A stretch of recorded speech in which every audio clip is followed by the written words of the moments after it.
Okay mga pamangkin, nandito tayo sa Tondo Food Park. Ayun, nasa likod natin. Dito sa may Pampanga Street, Tondo.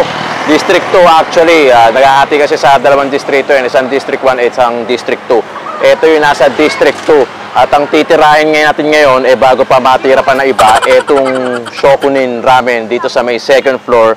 Part pa rin siya ng Tondo Food Park. So alamin natin kung ano yung mga ako, nasilip ko yung loob. Grabe, ang ganda. Feeling mo nasa Japan ka. Sa sobrang, hindi mo na kailangan pumunta ng Japan. Saka ang balita ko is global din yung menu nila. So kung ano yung ino-offer sa Japan, same lang din yung ino-offer dito.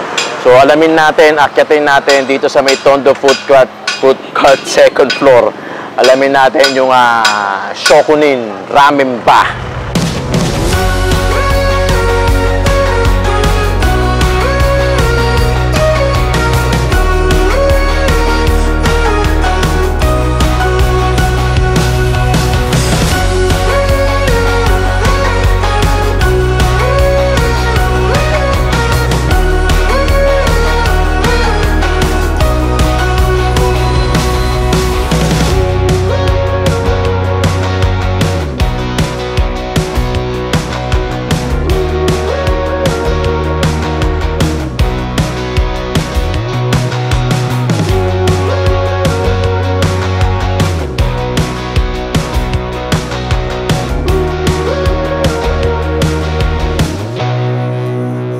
Ito mga pamangkin, yung Shashu Ramen.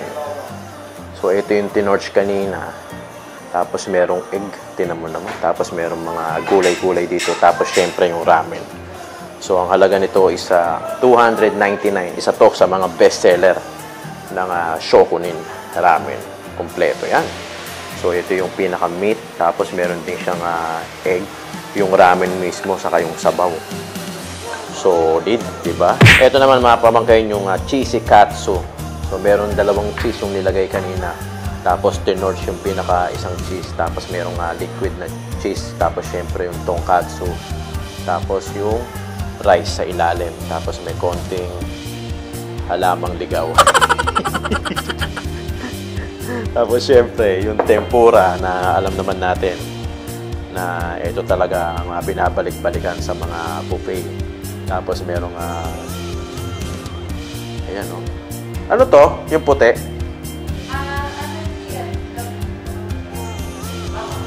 Labanos. Okay. So, yan.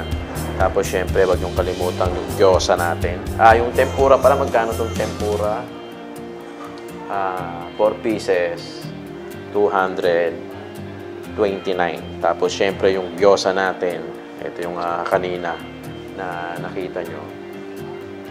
Ito ay 5 pieces, 150 pesos. Tapos yung Shokunin Special Maki. Ito yung madaming sahog. No? Piling ko magugustuhan ko to. Kasi ang daming niyang nilagay kanina. Meron pang isang kalahating mango na presyo na ito is magkano to?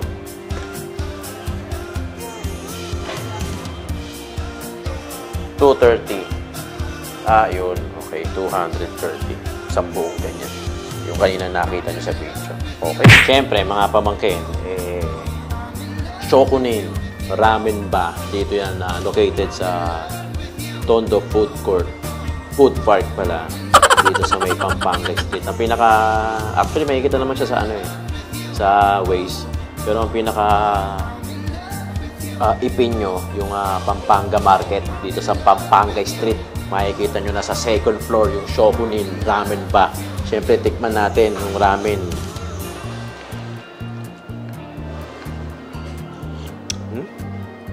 So, manghang pala to. Solid. Yung anghang nito, pwedeng merong level. Pwedeng bawasan, 50%, gano'n. Tapos ito yung yung tinotorch kanina. Ito gustong-gusto ko kasi ito. Nakatikim na kasi tayo. Malimit din tayong kumakain sa mga ramen-ramen. Kaya mas gustong-gusto ko talaga yung mga ramen talaga. Alam naman, mahilig ang tito nyo sa noodles. Tikman natin itong pork. Yung noodles, sabaw muna tayo. Napaka-anghang. Pwede nyo bawasan yung anghang upon request. Pero kasi sa atin, medyo mahilig ang tito ng ina niya sa maanghang. Kaya, pasok na pasok to. Tirahin natin yung noodles.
Natin ito nagustuhan ko to.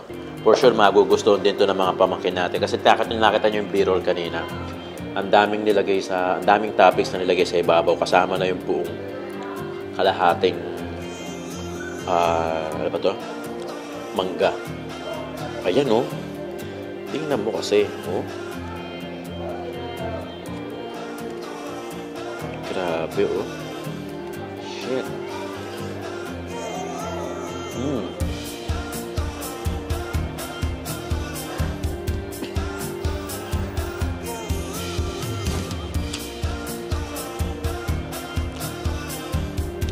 Lasang-lasa mo yung mangga.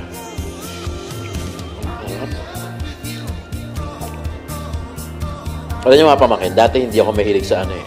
Sa ganito eh. Itong sushi na makina to. Hindi ako mahilig sa ganito. Late din lang talaga ako nagkahilig sa ganito. Siguro noon hindi ako nakatikim ng ano. Hindi pa ako vlogger kasi parang hindi ako nakatikim ng masarap nito. Kaya parang hindi ko siya nagustuhan. Pero nung dumami na yung natikman kong ganito, nagustuhan ko na siya.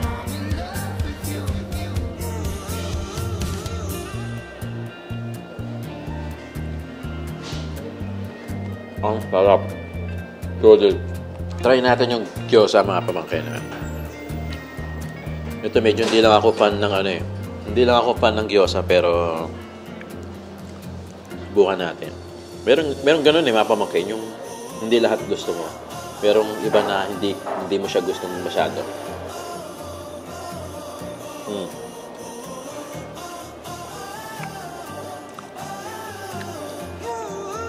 Yung gyoza ng Japan, may pagkahawig sa ano yun.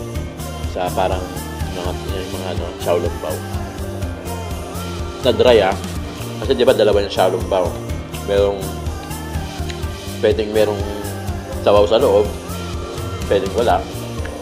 Ito yun, parang medyo hawig sa xiaolongbao. Pero masarap na walang sabaw sa loob So ito yung part na ano, na walang sabaw sa loob. So parang ito yung counterpart ng xiaolongbao ng Japan. Siyempre, yung tempura, hindi ko na kailangan describe pa sa inyo kung ano lasa ng tempura dahil I'm sure nakatikim naman karamihan sa inyo ng tempura.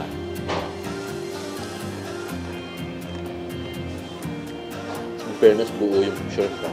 10 malaki. Magkano to? 220. 4 na piraso. Ang laki. Shrimp ka ganyan na agad ko.